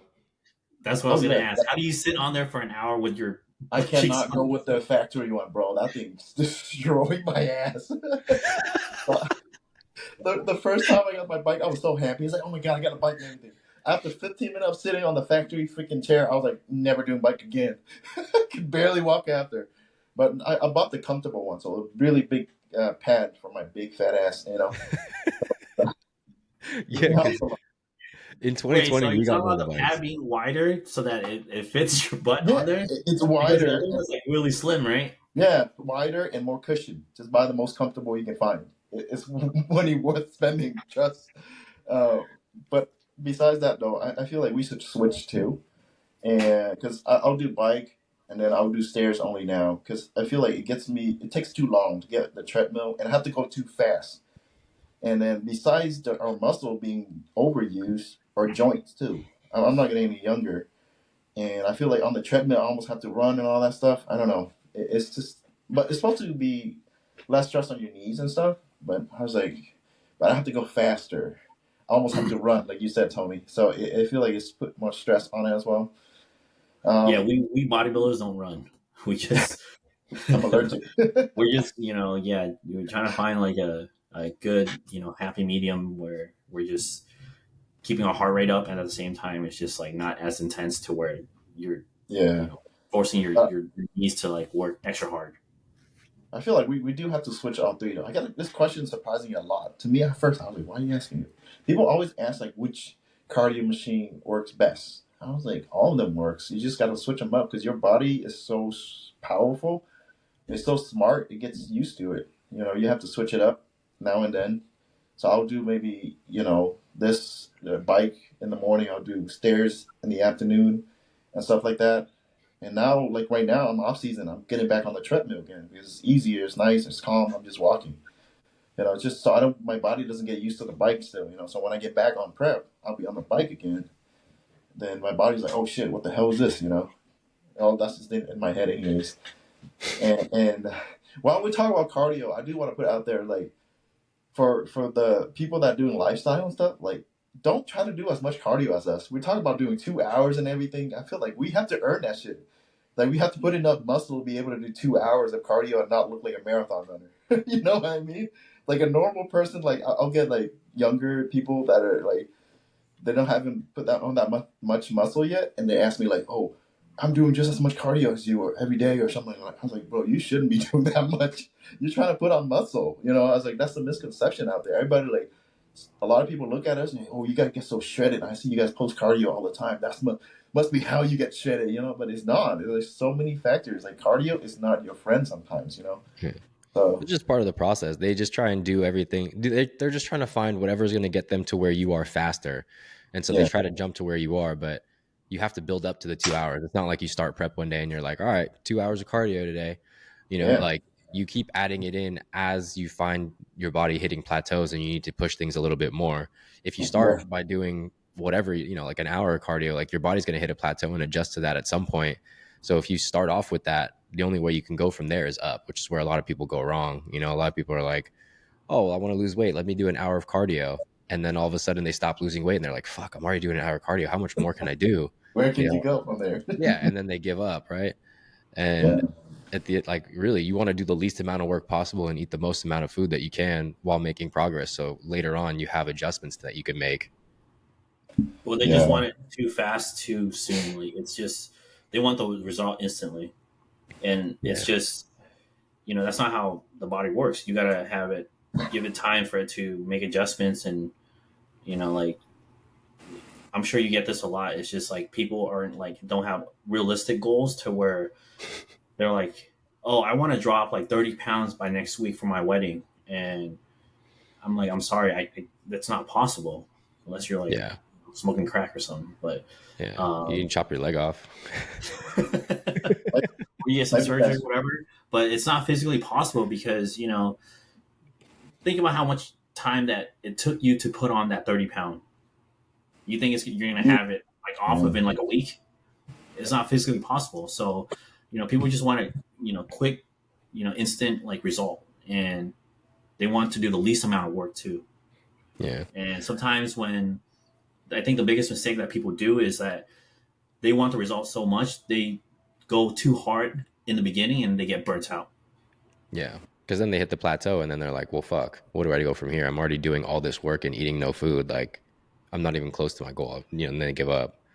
So it's like, even if you do lose 30 pounds, whatever you do to do that, lose that 30 pounds in 2 weeks or whatever, guarantee you're losing a ton of fucking muscle in the process, which ends up fucking you. Because at the end of the day, you don't want to lose 30 pounds. You want to lose 30 pounds of fat. But if you lose half muscle and half fat, your body composition is the same. And then you end up looking just like a wet paper bag. You're just skinny fat. That's the thing. Like people, I feel like, especially if they're just starting or they have a certain look they want to look, like, oh, they want to look toned. Most people that I talk to anyways, they're like, I want to look toned. I don't want to look big like you. Like, I just want to tone. So, that's like the most annoying thing because you're like, I promise you fucking won't look like me. I was like, okay.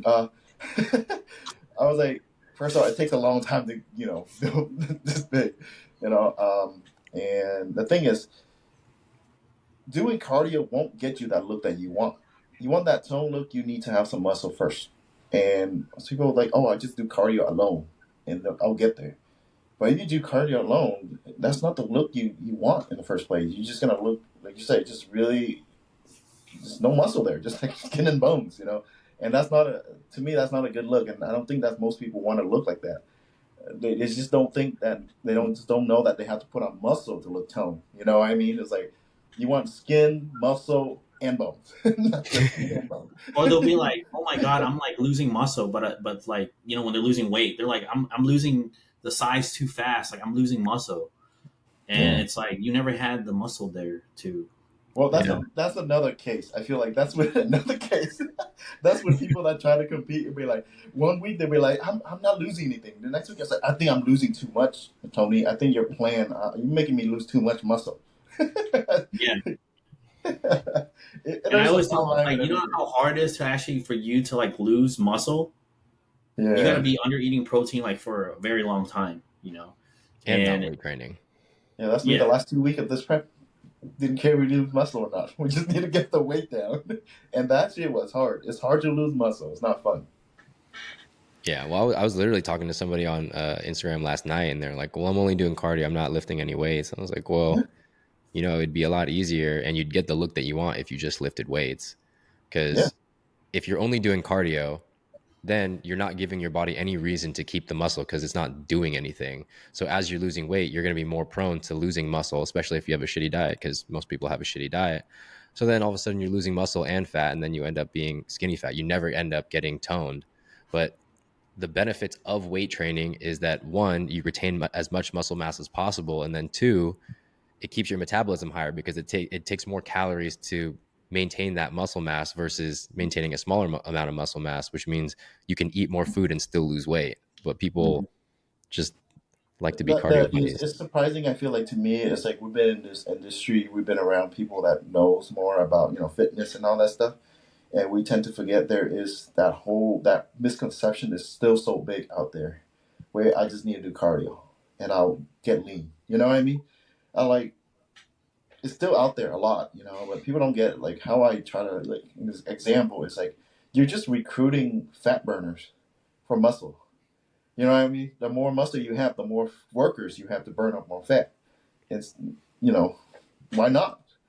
So you can be in your sleep and you still have workers burning fat for you instead of you just working on yourself to burn that fat yourself, and that during the cardio session, that's it. You got to build that. You gotta recruit more muscle, which is more work. Some people just don't understand that part. That's the misconception. You pay your internet bill? You froze, bro. Huh? You froze. Damn it.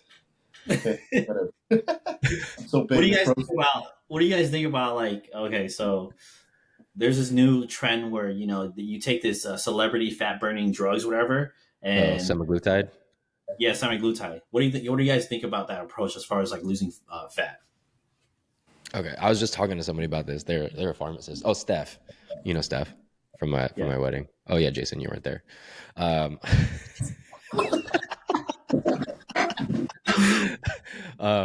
But no. So like, one of my family members, they were like, what do you think about it? And I was like, well, honestly, like I don't look into it too much, but as a general statement, it's usually never good to take a drug or something that you become reliant on to keep the weight off or to lose the weight, because then you've changed nothing about yourself, and you don't have any more knowledge. You don't know calories and macros and what food's good and what food's bad. You just take this so that it makes you not hungry.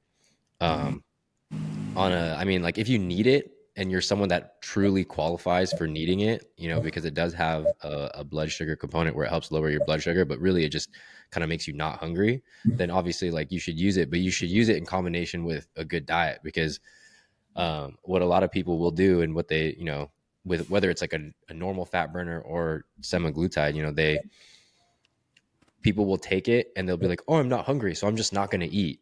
And then, if you're taking a normal fat burner, then you get hungry by like 2 p.m. and then you eat the fucking house because you haven't eaten anything all day, and you know it finally wears off.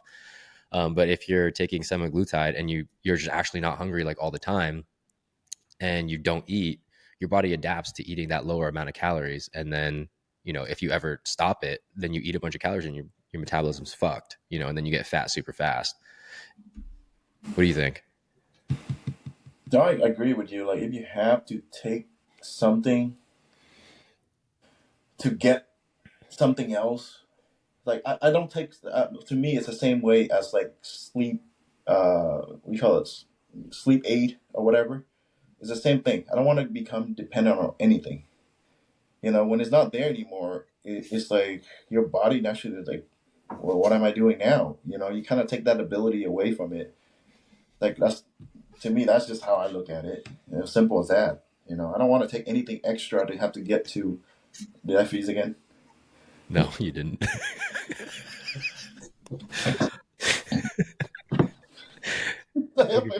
Stupid. Get your puppies out of here, man. That's like 10 grams of protein. It's not Pokemon. Protein. But yeah, I don't think if you're dependent on something to lose the weight, and you know that if you stop taking it, you'll gain the weight back, I think it's dumb, because it's just a temporary fix, right? Like, and you don't want to be taking something like that forever. You don't want something to like have you by the balls like that. Sustainability is not sustainable. Yeah, no. Like you're better off learning actually how to eat and how to have a little bit of self-control and not crash dieting. Because like there's a study that was like, when you crash diet, your hunger hormone can be elevated for up to a year. So now you're extra hungry for over a year. And that's why it's so hard for you to stop eating, because you keep doing that yo-yo diet shit where you're crash dieting and your body's telling you you're hungry when it doesn't need any more food. And now you're fighting this hunger all the time. Yeah, unfortunately, that's what people look for, though. I mean, just from the people around me, even family, they just look for what's in right now, what's going to get me the fastest. They don't think about sustainability. You have to change your lifestyle. I mean, I don't think the people know the side effects of it too.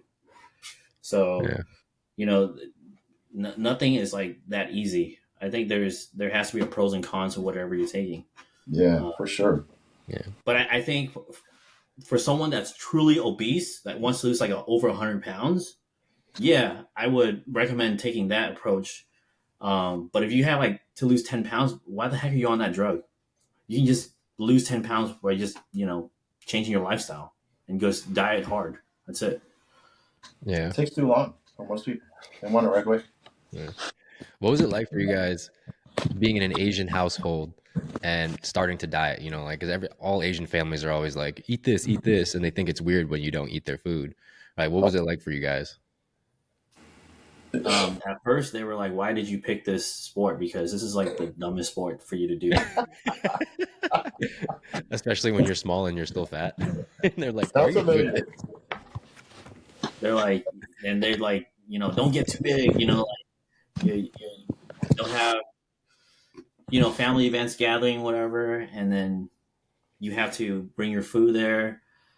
And sometimes they would tease you like, "You sure you don't want this stuff? Because it's really good. Just one bite. Come on, just do it. Just one bite." You know, it's not gonna hurt you. Yeah.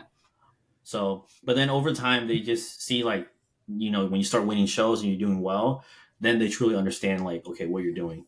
But in the beginning, it was like rough because you still have to adjust to that and, you know, avoid the temptations, just because Asian foods are, you know, really good. You know, it's just, you know, it's hard to have self-control with that. But you're just a fat ass, bro. Only between prejudging and finals. No, the same way.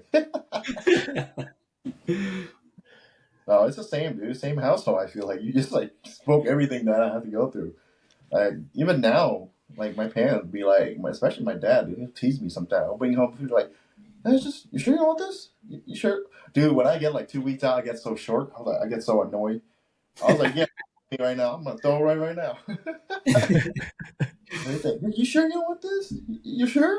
And they'll cook up good stuff, you know. And they're like, "Oh yeah, sorry, you can't have it. Maybe next time," and stuff like that, you know. But now they're getting a lot better. But when I first started, definitely, one of those things like, why the hell you doing this sport? Just quit already. Or when they see me suffer now, sometimes my mom like she'll feel bad. As a mother, you always want to protect the kid. You're like, just do this one show and then just quit after this. Just quit. Yeah, it's like let's just make this your final show. I was like, Mom, I just qualified. I was like, no. And she's like, oh, but then they get excited when you win and stuff now. So, especially my parents. But during they see me suffering or whenever they cook good food, man, Asian parents, they all want to shove food in your face. Like right now, they'll be like, I eat one meal and there are like 2 meals lined up for me already. Like, Mom, I'm trying to hold my shape together here. She's the reason why I'm fat, by the way. Shout out to your mom. Shout out to your mom. See, I have a lot of control. I'm just kidding. I think it's just honestly like the smell of the food. It's what gets you like, thinking it. But if I were to look at the food from a screen, I wouldn't have that temptation. But it's just because this is like it's right there. Like you can reach out and grab it. It's more real. Yeah, that was me. But this last prep, man, the last 2 days or so, I started like feeling sad. Like I can't have it. That was like first time ever, man. I think I was just so depleted. I was like, I can't believe this person is eating it. I can't have it. My life is so sad. I remember being on the fucking bike. I think being all depressed and shit. But yeah, I think you get to a certain point, you're like, I just want to have a normal life. Yeah. I do have a normal life now. No. Yeah. What about you, AJ? Did you have any struggles, in your house when you got on prep? Oh yeah, dude. Well, I mean, it was like, I grew up a fat ass. I would eat until I thought I was going to puke, and then I would always have more room for dessert. And it was just kind of like this joke in my family. So that's just the life that they're accustomed to. And when I stopped, they were like, dude, you're being fucking weird. Like, why don't you eat? Why don't you eat this? Same thing as you. Like, is this really going to matter? Like, what's just one bite or it's just one meal? It doesn't matter. Like, just do this. And, in the beginning, maybe you let yourself get swayed, but once you start losing shows, you're like, fuck, dude, like this is probably the reason I suck. You blame them, you're like, this is your fault. Yeah. It was a lot of stuff like that. They just didn't understand. And in the beginning, especially when you're trying to adjust to being on a strict meal plan, it's really hard for you in general to stay on your diet. And when people are teasing you because they think it's funny and they throw food in your face, like it's fucking irritating, and you're just like, damn, dude, like just chill out. Like I'm just trying to lose weight. Just let me do it, and, they just think it's funny. Or like, I remember one of my first preps with Ariel, like one of my uncles or something like that, they came to my sister's house and I had, chicken, rice, and almonds. But I already ate the chicken and rice. So I'm just sitting there eating like one almond at a time, and they're all like, they're just saying like dumb shit. They're like, oh, is that all you eat? You just eat almonds? If I just eat almonds, will I look like you? I'm like, obviously I don't fucking just eat almonds, bro. What the fuck? But I'm trying to be nice because like, like they don't know, but I'm just like, that's not the truth, right? Yeah. I don't only eat almonds. Like, No, why are you saying dumb shit? I don't know. Like when you're on prep and you're fucking hungry and cranky and people keep trying to fuck with you too much, it's not funny, like it's not, dude. You're just like, I've heard this joke a million times. Like you're definitely not the first person to think of this. Yeah. I get the same thing with the almond part, but with my cucumbers sometimes. They come when I'm only eating cucumber after my meals. Is that how you eat? Is that how you get to eat? Just no, fucker. I don't just eat cucumber for dinner, freaking breakfast, and lunch. Jason eats cucumber, but he doesn't cut it in slices. No, it takes too long to cut, man. Just, Hey, which one do you eat? The Asian one or like the American one? No, man, I'm Persian. Really big. Persian? You get the little ones? The little Persian ones, bro. Hey, those are good though. They're so sweet. I had to cut them out because I was like, man, I eat too much of these. Have you guys like during prep like kind of like try to find like what is it called, prep hack, these things where to keep yourself like your dessert that, but at the same time it's considered like 0 calories? Like I've seen people put like tahini and like cucumber together or cinnamon, whatever. My Latino clients, they love that. They're like, I can eat cucumbers with tahini. I'm like, yeah, like, go ahead. I didn't know it was so good. I'm not a huge fan of tahini. I haven't tried that yet, but I do find it with veggies. I'll try like cabbage, cucumber, spinach. Try to fill myself a little more. The protein pudding, if you put it in the freezer for like a good amount of time and it tastes like a fudgesicle, that was my treat. Dude, with the cream of rice. Oh, I didn't even do it with cream of rice because I didn't have any. But I would just make the fudgesicle. It was just 2 scoops of protein. You mix it in maybe like 1.5 ounces of water, and then you throw it in the freezer. And then I would drizzle peanut butter on top, and it was like, Yeah, it tasted like a dessert. Yeah, that was the highlight of my day. So when I was like doing the Olympia prep, and I don't know, for some reason, like, I don't know if you guys get this, but then like when you get like closer to the show, every little thing's like tastes so delicious. Like everything. Because if you weren't eating more food tastes amazing. Yeah. So I would like make my breakfast, and then I'll make my pre-workout meal after my breakfast, and then just put it in the fridge, and then let it like, freeze a little bit. And then when it's time to eat my pre-workout meal, it's like eating the dessert. It's like so good. You make your cream of rice all soupy. No, I made it thick now so that I can have more. When you get closer to off season is a little different because I have a big amount of cream of rice like during off season. But when you get closer to the show, you get like 40 grams, 50 grams of cream of rice. It's like, you try to make as much as possible out of it. Yeah. Jason, do you eat cream of rice? That's totally a cuts thing. I'm so jealous of you guys right now. I don't do it because I can't have protein powder, so I'll say it's like crap without it. Just like plain. Yeah, we can't do protein powder, so I do it when I'm off season. Just cream of rice, protein powder, like a little bit of almond butter in there for like a pre-workout meal. That's pretty amazing. But on prep though, we can't have protein powder, so I can't do any of the things you guys are saying right now. I always see you guys doing, and I get so jealous. Like, man, that must taste amazing. Jason's at home licking his cucumber and ice. All the more Persian cucumbers. What's your guys' favorite cereal? Oh, has to be. I think Fruit Loops for me, man.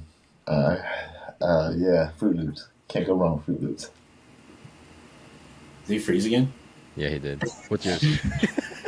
I like Cocoa Puffs, and it's funny because post show, cereal and milk is like the best thing. It is. Have you ever had that? Yeah. Wait, do you pour cereal and then milk, or milk and then cereal? I pour the fucking cereal first and then the milk. What about you, Jason? I've done both, but most of the time cereal first, I guess. Okay. Mary does it the opposite. She pours milk and then she pours cereal on top. I'm like, that's no. I saw that. I was like, I do that sometimes too. Wait, I do that sometimes too. Why are you making fun of her? Because then sometimes wouldn't the cereal like be able to sink down because you won't get that much cereal? Yeah, I just feel like the ratio's off. I feel like you have hella milk compared to hella cereal because the cereal doesn't go down. See, that's the thing. If you're a fat ass, or you might put too much milk. Like, now I gotta have more cereal. Well, I'm doing that either way. If I'm eating cereal, I'm eating 2 bowls. So you like Fruit Loops and you like Cocoa Puffs? Yeah. Honestly, I think it depends on the mood. It depends on the mood. Like when I was a kid, anything sugary. Like for people to understand how much of a fat ass I was, I would make Frosted Flakes and I would dump like 1/4 of a cup of sugar on my Frosted Flakes. Like there would be so much sugar that it was sludge at the bottom of the bowl. You weren't kidding when you say you were a fat kid. Oh my gosh. Yeah, that's the type of shit that I used to do. But I used to like Fruit Loops. I think now, like right now we have Reese's Puffs. So like if I have like my high day, I'll eat Reese's Puffs. It's pretty good. I'm not really into the cinnamon cereals. I think they're overrated. What about the Oreo cereal? Have you guys ever had that? That's pretty fire too, actually. Oreo? Yeah. It's not as good as I thought it was going to be. Really? I thought it was pretty fire. Yeah. And then I did eat it right after a show, so everything's good. Well, because it's basically just the cookie part. There's no cream in it. Pause. Because because like it's just the cookie part in the cereal. There's not like actual Oreo cream in there, so it's like Oreo cookie part and then milk. Okay, I forgot you're a fat kid. My bad. Yeah, yeah. Dude, I remember when in I think one of the off-season prep area was like, you can have cereal as your post-workout, and I got really excited, you know. But he's like, no, the low-fat cereal, and I was like, what do you mean low-fat? I was like, because in my head, I'm like, cereal, you know, there's no difference. So I was like, looking forward to going to the grocery store and just buying like Cocoa Puffs, and then I took a picture and I sent it to him. And I was like, can I have this? He's like, no, you have to get the low-fat one, the one that says low-fat. And then on that aisle was like Special K, Cheerios. Like, dude, like this sucks. Not even Honey Nut Cheerios, just regular Cheerios. Yeah, Cheerios. Yeah. How many grams of fat are in that? I didn't think that they were. I didn't know that. I don't know. I've never looked at the thing of Cocoa Puffs. How much fat is in it? I didn't look at the label. I thought, you know, they're all the same. But then he's very specific. He's like, you can only have these kinds, and I was just like, man, forget this. I don't want cereal anymore. Dude, the worst is when I was bulking and he gave me like 2 bagels, but there's nothing really to eat with the bagels, so you're just eating dry bagels. I was like, "Bro, this sucks." You guys are a bunch of complainers. I'll get that shit. That's because you're fat all the time. He always has to cut your carbs. That's true. I had one of the bulk with the bagels too, and it happened to fall like during like, you know, Halloween, October time, so they had the pumpkin flavor out. So I usually eat like the blue bagels or the plain, but for some reason they switched out the flavor during, you know, that fall. So I was doing 2 bagels like you. I was eating like pumpkin spice bagel, and I hated, like, after that off season, I hated pumpkin spice, like everything. Like no matter what, like the smell of it, I'm like, dude, I hate that smell. I hate the texture. I hate pumpkin spice. So like now I just don't want to do anything with pumpkin spice. Yeah, like at some point, especially because you're bulking, right? Like almost no food really tastes good other than, you know, if you go out and get like a pizza or something like that. So like when you're eating bagels, there's not a lot of stuff that you can do to a bagel that, you know, like fits within the meal plan. Like maybe he gives you a little bit of peanut butter, you know, but it's not enough for 2 whole bagels.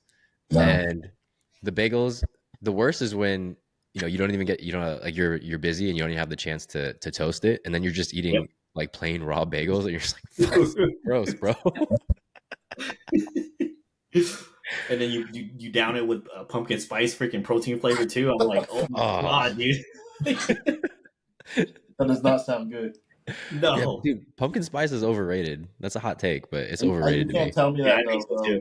I want to try more. I haven't had enough yet. Because for 2 years in a row, I was like, man, that pumpkin spice, Starbucks. I wanted to try it, the latte. And then 2 years in a row, I'm like, I'm on prep, you know. But like when I get off prep, I'll get it. But then by the time I get off prep, the seasonal is over with. So I was like, fuck, I gotta wait till next year. Hopefully next year I'm not competing during that season. And then again, it happened the year after. I think you'll be disappointed. Yeah, I want some pumpkin spice stuff. Have you guys ever craved anything on prep that you've never had before, but it just sounded good? Well, I picked up mustard from prep. I had never liked mustard before, and now I crave it when if I stop using it for a while, I crave it. It's like weird. I hate it. I did first time chicken and peanut butter together. Dude, it's good. It's not as bad. I was just very like iffy about it, but then it's good. I tried it and I was like, damn, this is pretty good.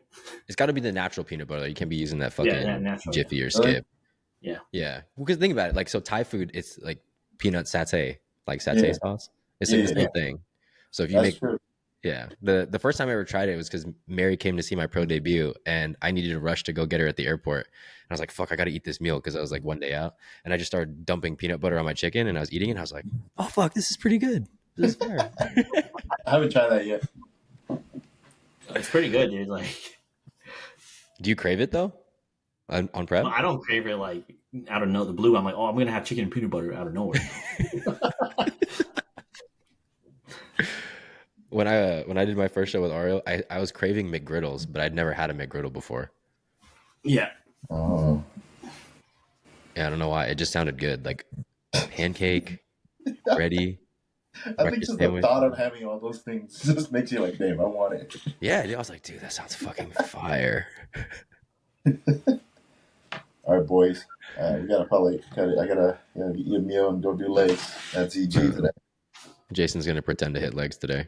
What the fuck? You don't see these? Just kidding. I'm not gonna pull my legs. He's so unflexible. He can't even get his legs out. I tried, dude. Halfway through, I was like, "This is not gonna go through." All right, guys.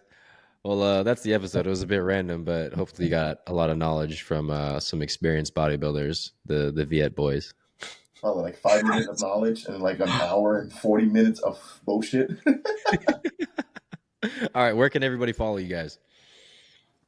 Tony Young or Tony __ and then Young, DUONG. Oh, you have 2 underscores? Yeah, because somebody took the first one. Fucking bitch.